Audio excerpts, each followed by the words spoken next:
Salut à tous, je suis Sandrine Miraculeux, je suis artiste et auteur, je suis aussi passionnée d'art et je partage avec vous.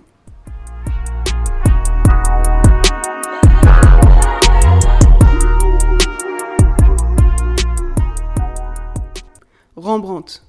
L'artiste doit-il souffrir pour créer ? Généralement, on estime à tort ou à raison que les expériences de vie de l'artiste sont sa source d'inspiration, tel un crayon de couleur cassée, encore utile pour colorier ce monde. Tandis que je terminais l'écriture de Quel art êtes-vous, une question me venait à l'esprit. L'artiste doit-il inévitablement être éprouvé pour créer ? Ses œuvres sont-elles uniquement le résultat de ses traumas, de sa personnalité, de son caractère acquis dès son enfance ou de son inconscient ?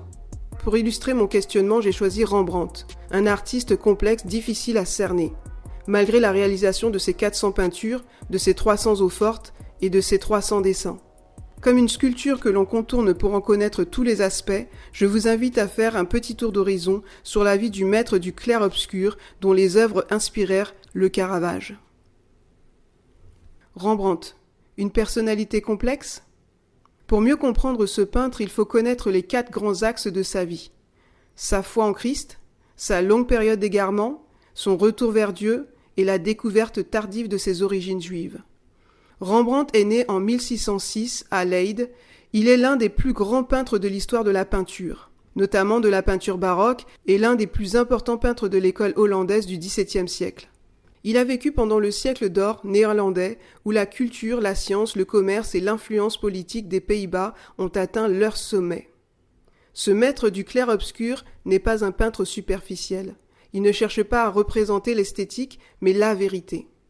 De ces personnages pauvres et vieux, on peut percevoir la miséricorde et l'empathie. Rembrandt et sa foi. Le peintre néerlandais se démarque de la tradition classique en osant sonder l'âme de ses sujets ainsi que la sienne. Ses thèmes picturaux sont principalement les portraits, les autoportraits, les scènes bibliques et historiques. Rembrandt est le peintre biblique par excellence. Suite à la Réforme, la Bible est accessible au peuple. Ainsi, elle devient une source d'inspiration artistique pour beaucoup de peintres. Un peintre biblique et un artiste chrétien. Contrairement à beaucoup de ses contemporains, Rembrandt n'était pas qu'un peintre biblique. Il était avant tout un chrétien qui lisait quotidiennement les Écritures. Le peintre était également en relation avec des pasteurs tant réformés que ménonites. Vers 1625, Rembrandt ouvre avec son ami Jan Levens son propre atelier. Les 2 jeunes artistes ne tardent pas à avoir une notoriété et à être sollicités pour des commandes de peinture d'histoire de la Bible, très prisées à l'époque. L'ânesse de Balaam est un récit de l'Ancien Testament que peint Rembrandt en 1626. Il est alors âgé de 20 ans.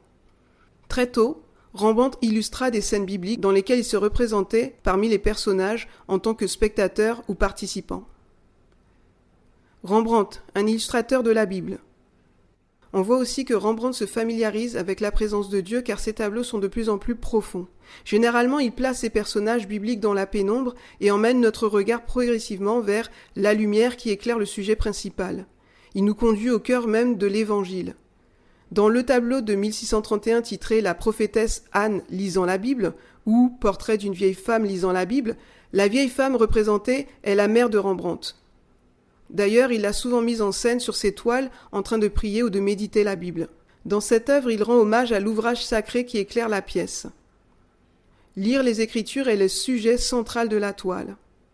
Rembrandt comprend l'importance des Saintes Écritures comme dans les psaumes 119, 105 et 130. « Ta parole est une lampe pour mes pas, une lumière pour mon sentier, la révélation de tes paroles éclaire, elle donne l'intelligence aux simples. » Son collaborateur, Jan Levens, ses élèves ainsi que d'autres peintres après lui reprendront aussi ce thème. En 1641, il va plus loin, en proposant une œuvre titrée « Le pasteur Onslow et sa femme ». Un époux chrétien. À l'époque, Rembrandt entretient des relations étroites avec les ménonites. Un des membres d'ailleurs lui louera un atelier dans lequel le peintre va travailler de 1631 à 1635. Rembrandt va vivre au sein de cette congrégation chrétienne. Il y rencontrera d'ailleurs sa femme, Saskia van Hillenberg, la nièce de son bailleur Hendrik van Hillenberg. Il épouse Saskia en 1634. Ayant une situation financière plutôt aisée, Rembrandt achètera une des maisons de sa belle famille en 1639, située à Jodenbrestraat, dans le quartier juif. Son succès venait principalement des riches commanditaires de la sphère de l'oncle de son épouse. Le pasteur des Ménonites s'appelait Cornelius Cleins Henslow. C'était un prédicateur charismatique qui prêchait avec ferveur. Rembrandt fit 2 portraits de son pasteur, nommé Portrait d'Henslow en 1640 et le portrait de Cornelius Cleins Henslow et de sa femme Aledge Gerid en 1641. Dans ce tableau, Rembrandt représente la Bible et son écoute, où le pasteur enseigne tout en montrant de la main les écritures ouvertes sur la table et son épouse est réceptive à la parole. Rembrandt décrit ici la foi ménonite dans cet ouvrage sacré. Un père veuf. Toutefois, la mort prématurée de sa femme Saskia en 1642 et celle de ses 3 enfants va marquer une période trouble dans la vie de l'artiste. Cette tragédie l'éloignera de la communauté ménonite, mais il continuera à peindre des œuvres bibliques pour des raisons pécuniaires.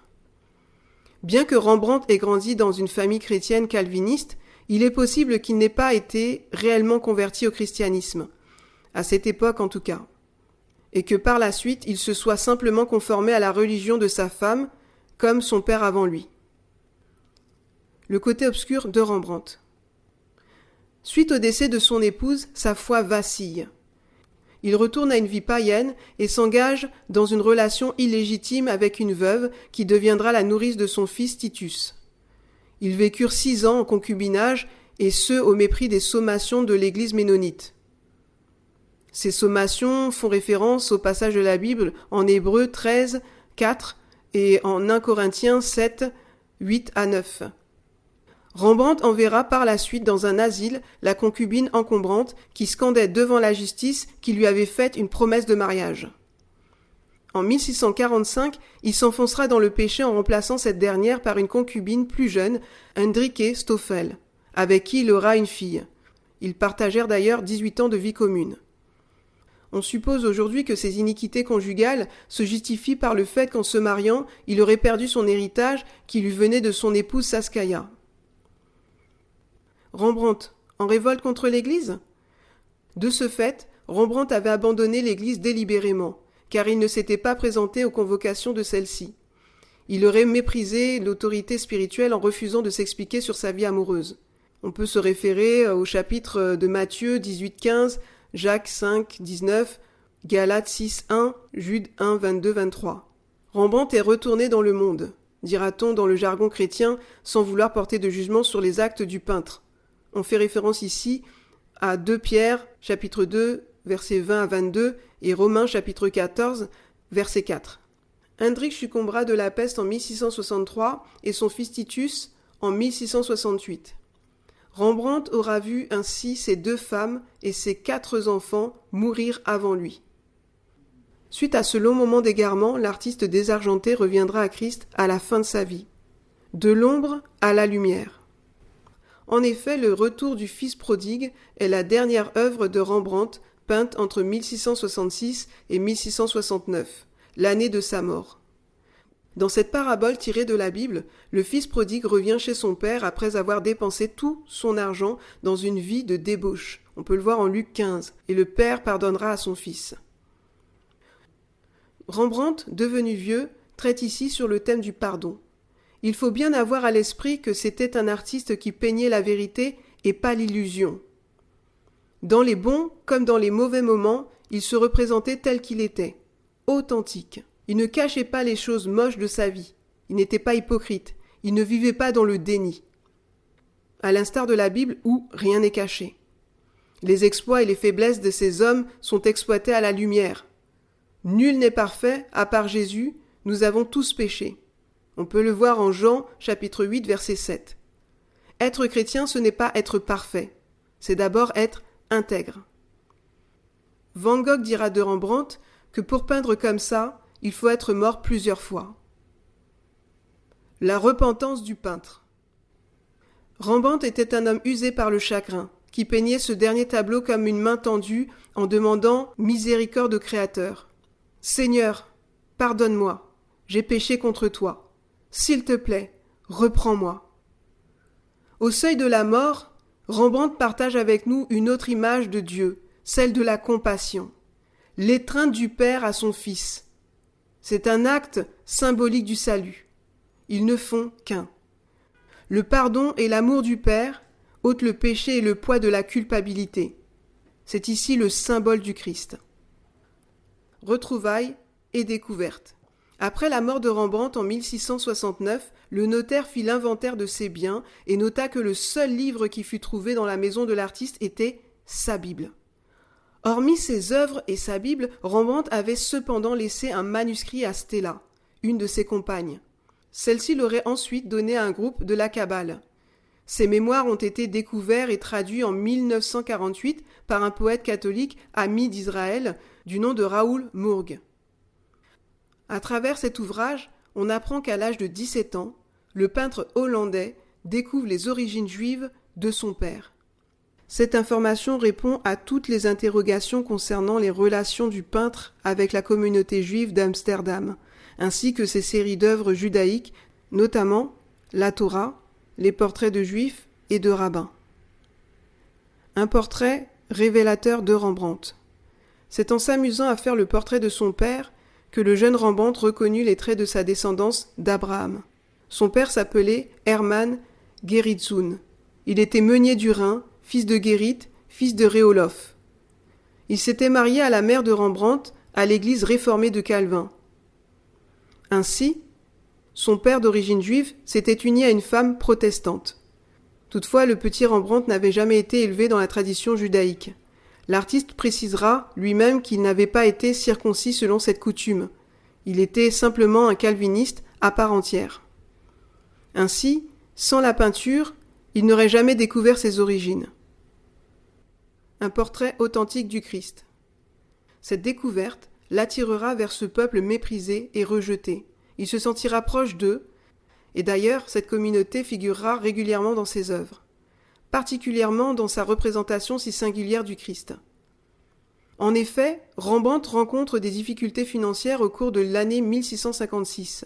C'est en faisant une évaluation de ses biens qu'il trouve la tête du Christ d'après nature et qu'il s'interrogera sur la façon de représenter Jésus tel qu'il fut. L'artiste va bousculer le statu quo en proposant à ses contemporains un Christ plus réaliste en opposition à des peintures plus conventionnelles. Shalom. Son projet pictural est une bonne occasion pour lui d'exposer la vérité au monde et d'affermir ce pont de réconciliation entre la communauté juive d'Amsterdam et les Hollandais chrétiens. Car dès 1603, la République des provinces, les Pays-Bas de l'époque, fut le premier pays d'Europe à permettre la liberté de culte aux Juifs. Il pouvait enfin enseigner l'hébreu sans crainte d'une inquisition. Jusqu'alors, cette communauté était sous la domination du catholicisme et sous les regards méfiants des fondateurs du protestantisme, Martin Luther et Jean Calvin. Le XVIIe siècle fut pour Amsterdam une période de prospérité économique et commerciale. Elle fut la première place bancaire d'Europe et de son temps. Ainsi, pour se rapprocher des traits qu'aurait pu avoir un homme d'Orient à l'époque de la Bible, Rembrandt peignait beaucoup de portraits de Juifs. Sa démarche détonnera dans un pays où cette communauté est encore fréquemment persécutée.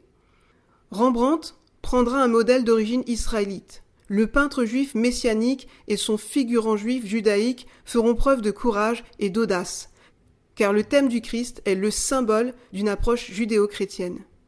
Après la réforme protestante, le peuple d'Amsterdam devint majoritairement calviniste, modérément luthérien, anabaptiste et quasiment plus catholique. Ces nouveaux chrétiens et ces descendants d'Abraham avaient en commun la lecture de l'Ancien Testament et ce sentiment de liberté religieuse. Cet héritage spirituel faisait partie intégrante de leurs histoires communes. De nombreuses œuvres de Rembrandt soulignent la proximité et les relations entre le monde judaïque et le monde chrétien réformé. Et pour couronner le tout, une inauguration d'une grande synagogue eut lieu à Amsterdam en 1675. C'était Sandrine Miraculeuse sur Passionnée d'art. Je vous remercie de m'avoir écouté. N'hésitez pas à partager cette vidéo, à liker, à commenter ce podcast. Je vous remercie. À bientôt. Au revoir.